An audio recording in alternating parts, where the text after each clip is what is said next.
나를 등하게 하신 그리스도 예수 우리 주께 내가 감사하면 나를 충성되이 여겨 내게 직분을 맡기심이니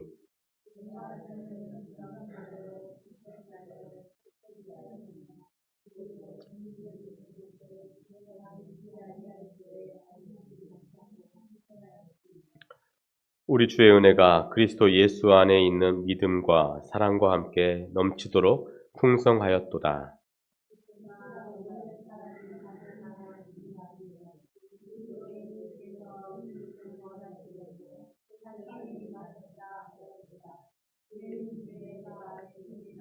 함께 읽겠습니다. 그러나 내가 긍휼을 입은 까닭은 예수 그리스도께서 내게 먼저 일체 오래 참으심을 보이사 후에 주를 믿어 영생 얻는 자들에게 본이 되게 하려 하심이라. 아멘. 오늘날 미국이 세계 최대 강대국이 될 수 있었던 것은 400년이라는 시간 동안 그들이 이 기독교 전통을 이어왔기 때문입니다. 그래서 그 기독교 전통 안에 이 감사의 그러한 문화가 있었기 때문에 어, 지금도 오랜 시간 동안 그렇게 최대 강대국을 유지할 수 있습니다. 1620년 102명의 총독교가 메이플라워 호를 타고 미국 북동부 지역 매사추세츠 주의 플리머스라는 곳에 도착을 합니다. 그들이 가장 먼저 한 일은 감사 제단을 쌓고 그리고 교회를 세운 것이었습니다. 오랫동안 배를 타고 와서 많이 힘들었겠지만 그들은 자신의 하나님께 감사를 드린 것을 그 무엇보다 더 중요하게 생각을 했습니다. 이렇듯 400년 전 그들의 삶은 항상 그 중심에 예배가 있었고 그 안에 감사가 있었습니다. 그리고 그 감사가 큰 복을 받는 비결이 되었습니다. 우리는 한평생 감사하며 또 예배를 드리며 살기를 우리가 결단을 해야 할 것입니다. 억울하고 섭섭한 일, 그리고 괴롭고 슬픈 일을 당한다 할지라도 날마다 우리의 삶 속에 그런 예배와 감사가 있다면 우리의 삶을 은혜로, 축복으로 인도할 것입니다. 오늘 우리에게 주신 하나님의 말씀은 복음이 바울을 어떻게 변화시켰는지를 말씀하고 있습니다. 우리가 복음에 대해서 많은 이야기를 듣지만 이 복음에 의해서 아무런 변화도 없는 사람이 사실은 많이 있습니다. 우리가 복음을, 이 하나님의 말씀을 지식으로 아는 것은 중요합니다. 그러나 그보다 더 중요한 것은 이 복음을 통하여서 우리의 삶과 우리의 인생이 변화가 있어야 될 것입니다. 성경 공부를 하는 것도 중요하지만 그 알고 있는 지식이 우리를 변화시키지 못한다면 그 알고 있는 것이 큰 의미가 없게 되는 것입니다. 오늘 본문의 말씀을 계시한 이 사도 바울이라는 사람, 그 하나님께서 이 바울에게 하나님 말씀을 주셨고 또 바울이 이 디모데 전서를 기록하였는데요. 그가 이 복음에 의해서 그 삶이 철저하게 변화가 되었던 사람입니다. 오늘 주신 말씀은 그 사도 바울의 간증과 같은 것입니다. 그는 어떻게 해서 주님을 만났고 또 어떻게 변화가 되었으며 또 그 구원을 어떻게 체험하게 되었는지에 대해서 오늘 본문에서는 말씀을 하고 있습니다. 사도 바울은 우리가 잘 알듯이 다메섹 도상에서 예수님을 만나서 변화가 되었습니다. 그리고 성경 곳곳에서 자기가 어떻게 변화가 되었는지에 대해서 기록을 하고 있고 그 중에서도 갈라디아서와 빌립보서가 있는데 빌립보서 3장 5절에서 8절 보면 이러한 말씀이 있습니다. 나는 8일 만에 할례를 받고 이스라엘 족속이요 베냐민 지파요 히브리인 중에 히브리인이요 율법으로는 바리새인이요 열심으로는 교회를 박해하고 율법의 의로는 흠이 없는 자라.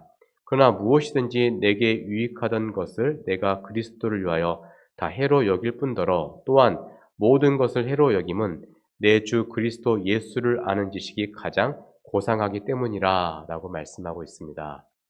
그렇습니다. 예전에 그가 나름 잘난 사람이었습니다. 그러나 예수를 믿고 이제 그가 변화가 되니 예전에 자기가 자랑하던 것들이 아무런 의미가 없게 되었다는 것이죠.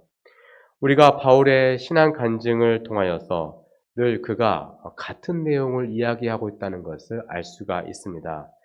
그는 예수 그리스도를 만나기 이전의 모습과 그리고 예수를 만난 모습 그리고 그 이후의 여러 가지 모습들에 대해서 성경 곳곳에 기록하고 있습니다. 특별히 고린도후서 5장 17절 보면 이런 말씀이 있습니다. 그런지 누구든지 그리스도 안에 있으면 새로운 피조물이라 이전 것은 지나갔으니 보라 새 것이 되었도다. 그렇습니다. 사도 바울이 이제 새로운 피조물이 되었다는 것입니다. 그렇다면 그가 그 바울만 그런 피조물이 되었겠습니까? 우리도 마찬가지로 예수를 믿고 나서 이제 새로운 사람이 된 것입니다. 사도 바울은 그리스도를 만나기 전에 어떤 사람이었습니까? 비방자요, 박해자요, 폭행자였다라고 오늘 본문에 말씀하고 있습니다. 비방자라는 것은 어떤 의미로 사용이 되는가 하면 하나님에 대해서 그가 하나님의 명예를 더럽혔던 사람이라는 것을 표현하기 위해서 내가 비방자다. 그리고 또 박해자라는 것은 그가 예수 그리스도의 복음을 가로막는 사람이었다라는 의미에서 박해자라 표현하였고 폭행자였다는 것은 실제로 그가 사람을 때리고 그렇게 힘들게 했다는 의미에서 실제로 자기가 그렇게 나쁜 짓을 했다는 의미에서 폭행자였다라고 하는 것입니다. 그래서 비방자는 하나님에 대해서, 박해자는 하나님의 사람들에 대해서, 또 폭행자는 구체적인 하나님의 사역에 대해서 그렇게 방해하였다는 그런 것이죠. 어쨌든 바울은 하나님을 대적했던 사람이었습니다. 또 예수 믿는 그리스도인들을 대적했던 사람이었습니다. 그래서 나는 비방자요, 박해자요, 폭행자다라고 이렇게 말을 하는 것입니다. 아마도 사도 바울은 지난날에 대해서 간증하면서 그리스도인들을 핍박했던 예수 믿는 사람들을 박해했던 그러한 모습들을 떠올렸을 것입니다. 그래서 내가 왜 그때 그랬었나 생각하면서 그 하나님의 그 말씀을 받아서 기록을 한 거죠. 그래서 사도행전 8장 1절을 보면 사울은 그가 죽임을 당함을 마땅히 여기더라 하면서 옛날 모습을 그가 기록을 해놨습니다.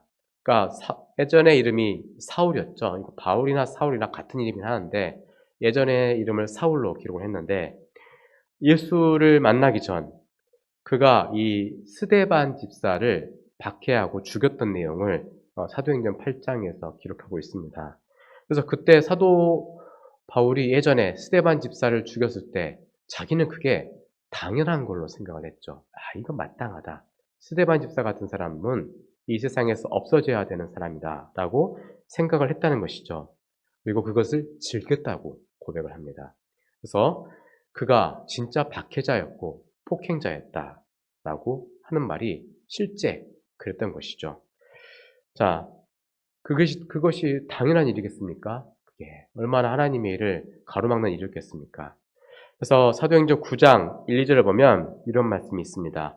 사울이 주의 제자들에 대하여 여전히 위협과 살기가 등등하여 대제사장에게 가서 다메섹 여러 회당에 가져갈 공문을 청하니 이는 만일 그 도를 따르는 사람을 만나면 남녀를 막론하고 결박하여 예루살렘으로 잡아오려 함이라 하면서 그가 구체적으로 예수 믿는 사람을 어떻게 핍박할지를 다 계획을 하고 그리고 그런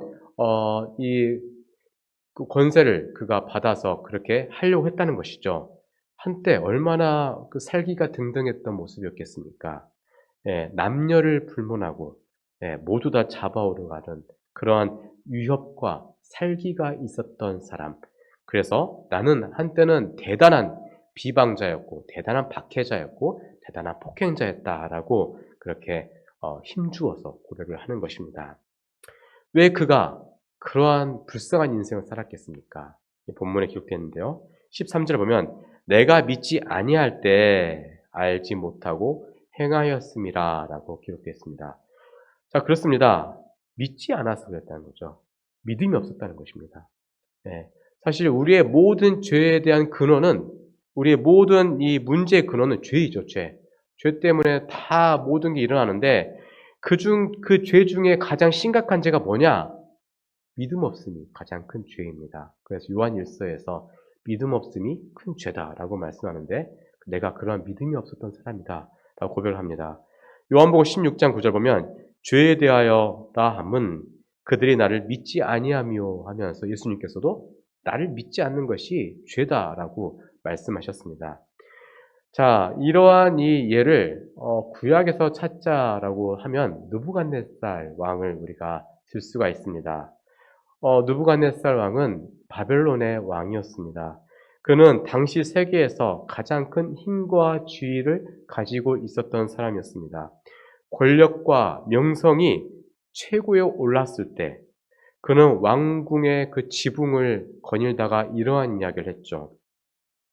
다니엘서 4장 30절 보면 이 큰 바벨론은 내가 능력과 권세로 건설하여 나의 도성으로 삼고 이것으로 내 위엄의 영광을 나타낸 것이 아니냐 하면서 내가 너무너무 잘난 사람이다 하면서 스스로를 그렇게 높였던 사람입니다.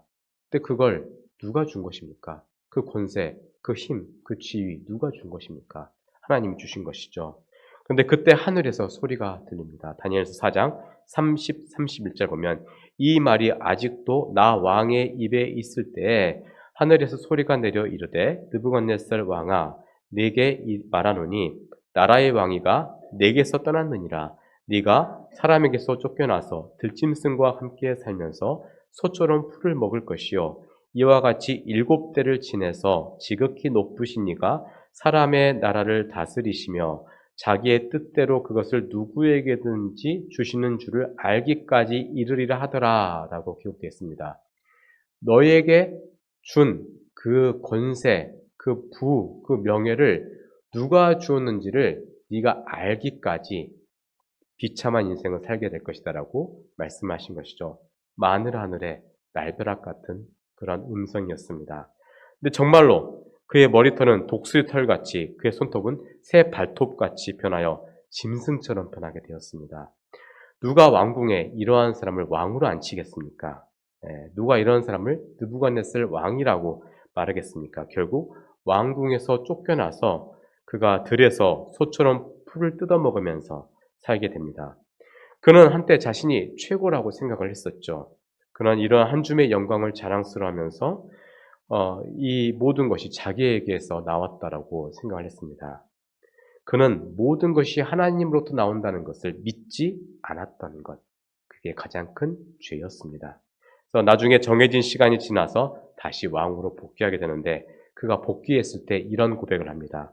그러므로 지금 나 느부갓네살은 하늘의 왕을 찬양하며 칭송하며 경배하노니 그의 일이 다 진실하고 그의 행하심이 의로우심으로 교만하게 행하는 자를 그가 능히 낮추심이라 하면서 결국 그가 이제 정신 차렸음을 이제 말씀하고 있는 것이죠. 지금 우리가 누리고 있는 모든 것은 다 하나님의 은혜입니다. 그러므로 내가 잘나서 이룬 것처럼 보이지만 그렇게 생각해서는 절대 안 되는 것입니다. 하나님이 주신 것은 하나님이 다시 가져가실 수 있습니다. 미국의 어느 정치인이 유명한 정치인인데 그가 유명한 교회, 사람 많이는 모이는 교회 가지 않고 아무도 모르는 조그만 교회에 다닙니다. 그래서 어떤 기자가 물었다고 합니다. 의원님은 왜 이런 작은 교회 다니십니까? 하니까 이런 대답을 했다고 합니다. 나는 정치인으로 교회를 다니는 것이 아니라 죄인으로 나가는 것입니다. 하고 고백을 했더랍니다. 그렇습니다. 자기의 모습을 잘 아는 사람이야말로 가장 멋진 사람이 되는 것입니다. 우리는 무엇보다 내 자신이 죄인이라는 것, 그리고 믿음 없으면 살 수가 없다는 것을 꼭 반드시 알아야 하는 것입니다. 성령님이 이러한 일을 하십니다. 우리 안에 들어와 주셔서 우리의 죄를 깨닫게 하십니다. 이때 가장 큰 죄는 예수 그리스도를 온전히 믿지 않는 죄입니다. 이 죄가 가장 큰 죄인 것입니다.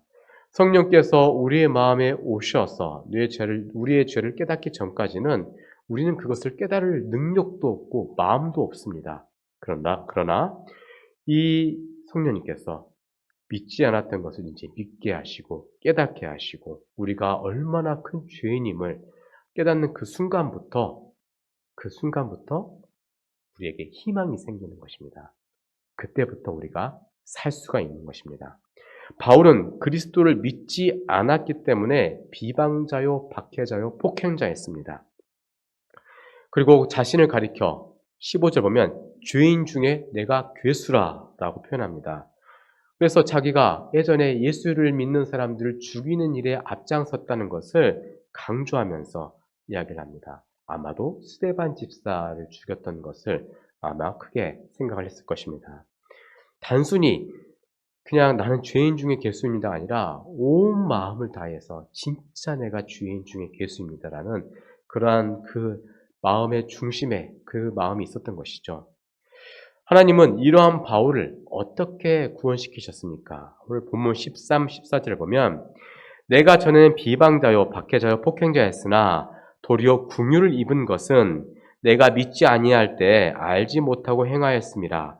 우리 주의 은혜가 그리스도 예수 안에 있는 믿음과 사랑과 함께 넘치도록 풍성하였도다라고 기록되었습니다. 여기에서 중요한 단어가 있습니다. 13절에 긍휼이라는 단어, 14절에 은혜라는 단어입니다. 네, 긍휼과 은혜는 이 디모데 전후서에 여러 군데 있습니다. 긍휼은 무엇입니까? 저주받아야 마땅한 어떤 사람을 저주를 내리지 않는 것이죠. 그게 바로 긍휼입니다. 네.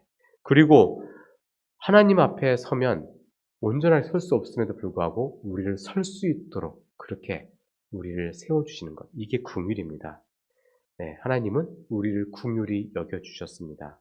그리고 은혜는 받을 자격이 없는 자에게 베풀어 주시는 하나님이 일방적으로 너 가져 하면서 주시는 은혜를 그 호의를 은혜라 하는 것이죠.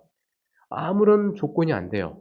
그런데 그냥 너에게 내가 사랑을 준다. 너를 용서하고 너를 구원시켜 주겠다라고 그냥 일반적으로 주시는 것. 했다. 가져라 하면서 주시는 것. 이게 바로 은혜입니다. 우리는 저주를 받아야 마땅한 인생입니다. 그러나 주께서 우리를 불쌍히 여겨주셔서 저주를 거두시고 대신에 그분의 일방적인 하나님의 사랑과 구원을 우리에게 거저 베풀어 주신 것입니다. 자, 우리는 자격이 없는 존재이죠. 그러나 그럼에도 불구하고 주신 것, 이게 하나님의 은혜입니다. 여러분 믿으십니까? 에베소서 2장 8, 9절 보면 이런 말씀이 있습니다. 너희는 그 은혜에 의하여 믿음으로 말미암아 구원을 받았으니 이것은 너에게서 난 것이 아니요 하나님의 선물이라. 행위에서 난 것이 아니니 이는 누구든지 자랑하지 못하게 함이라 라고 말씀합니다. 그렇습니다. 이게 사도 바울의 간증입니다. 내가 무엇이간데 나를 이렇게 은혜를 주시고 구원하셨습니까? 하는 그런 긍휼과 은혜가 성경 곳곳에 묻어 있는 것이죠. 그렇지 않습니까? 우리는 참 저주받아야 마땅한 존재인데 우리를 너무나도 사랑해 주시는 아버지 은혜가 있습니다. 그래서 15절 보면 미쁘다 모든 사람이 받을 만한 이 말이여 그리스도 예수께서 죄인을 구원하시려고 세상에 임하셨다 하였도다. 죄인 중에 내가 괴순이라 라고 말씀합니다. 복음이란 것이 무엇입니까? 예수님께서 세상에 임하셨다는 것입니다. 그래서 무슨 일을 하셨습니까? 우리를 구원하셨습니다. 예수 그리스도는 우리를 위하여서 이 땅에 오셨고 죄인을 구원해 주셨습니다. 예수님이 이 땅에 오셔서 세상이 변화가 되었습니다. 사회도 바뀌었고 역사도 바뀌었습니다. 그런데 그런 것이 중요한 게 아니라 가장 중요한 오신 목적은 바로 예수 그리스도가 죄인을 구원해 주셨다는 것입니다. 예수님이 있는 곳에는 반드시 변화가 있습니다. 그런데 그 변화를 위해서 이 땅에 오신 것이 아니라 가장 중요한 것은 구원하기 위해서 오셨다는 것입니다. 이러한 하나님의 은혜, 주님의 은혜로 우리는 그분의 구원에 우리가 동참할 수 있게 되었습니다. 이것이 사도 바울의 간증이요, 또 우리의 간증이 되어야 할 것입니다.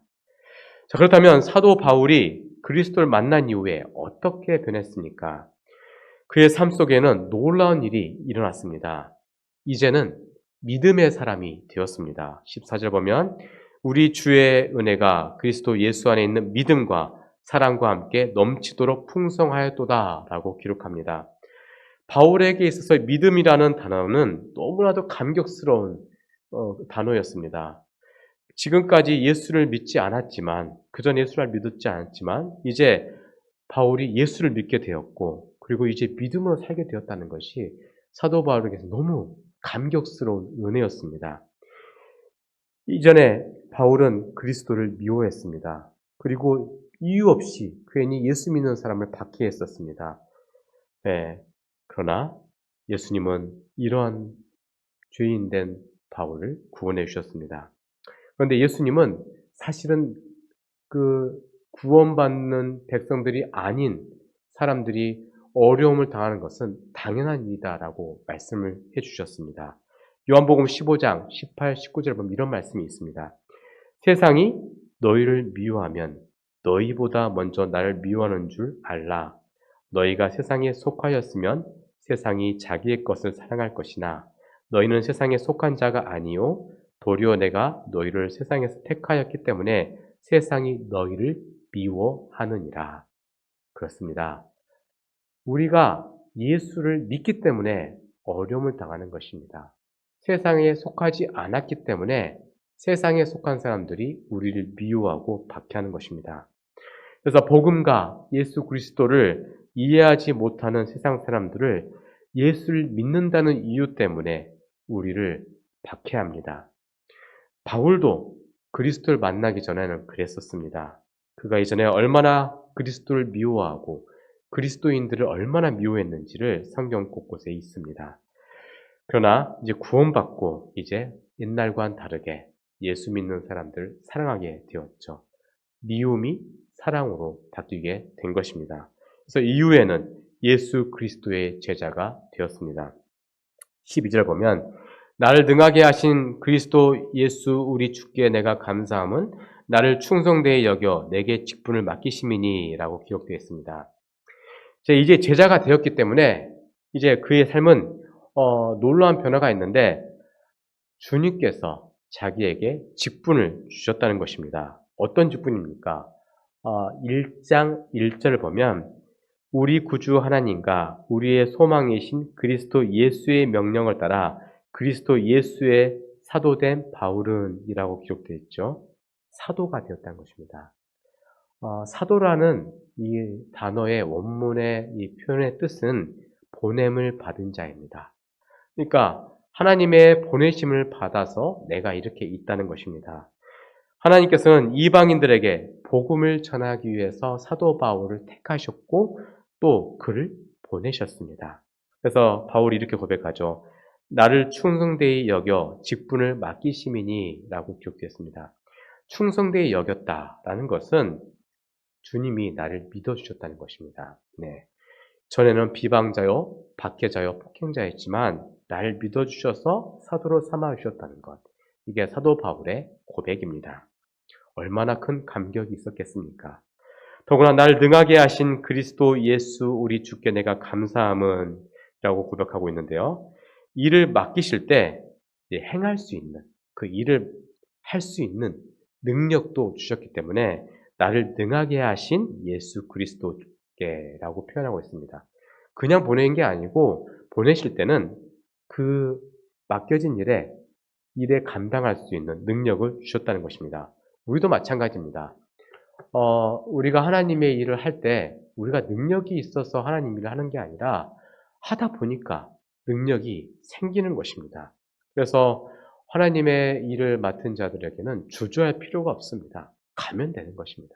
네, 중요한 것은 우리가 하나님의 뜻에 순종하는 것입니다. 네, 문제는 능력이 아니고 순종인 것이죠.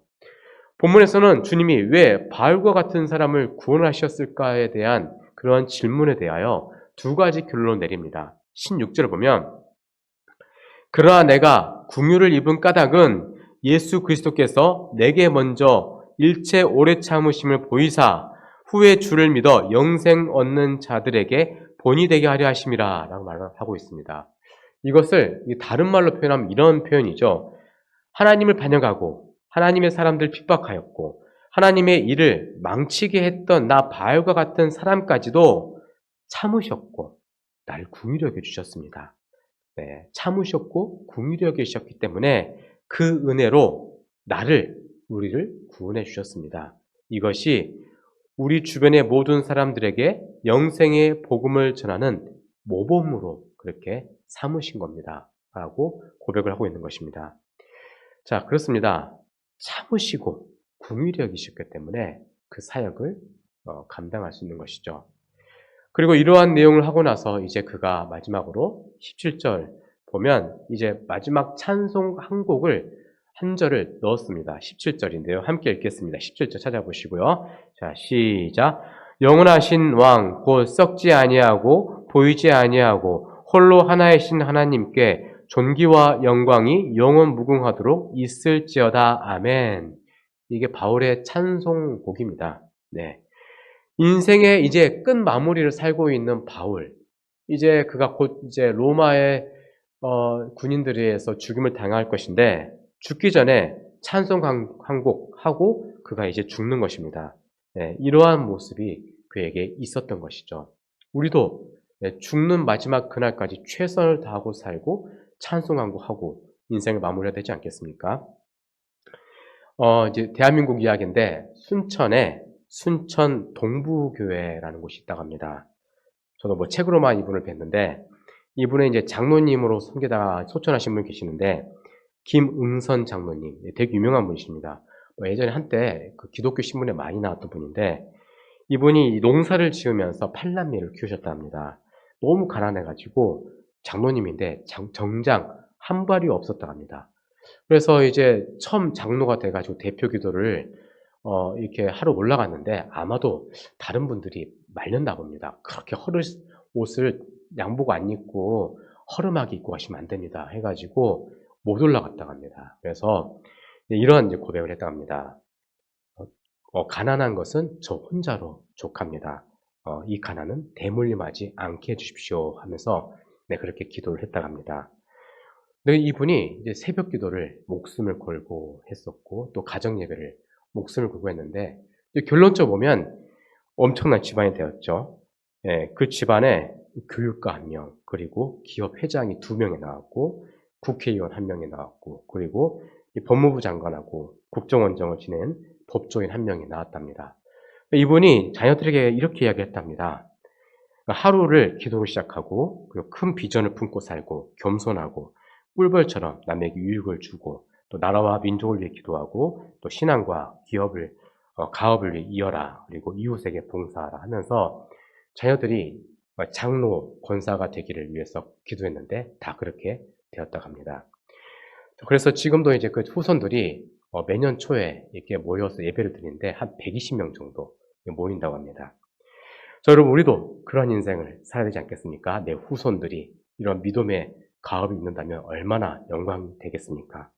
자, 사도 바울은 인생의 최후의 순간이 다가옴에도 불구하고 마음속에 있었던 것은 한결같은 자신의 간증이었습니다. 이러한 간증이 있는 삶을 우리가 살아가야 됩니다. 십자가에서 나를 구원하신 하나님, 그 놀라운 긍휼과 은혜로 나를 구원하신 하나님, 인생의 마지막 때 그 구원의 감격이 더욱더 이 바울을 사로잡고 있었습니다. 그에게 복음을 빼어버리면 바울에게는 아무것도 아니었습니다. 이런 사도 바울의 뒤를 따라 우리 모두는 예수 그리스도의 증인이 되어야 할 것입니다.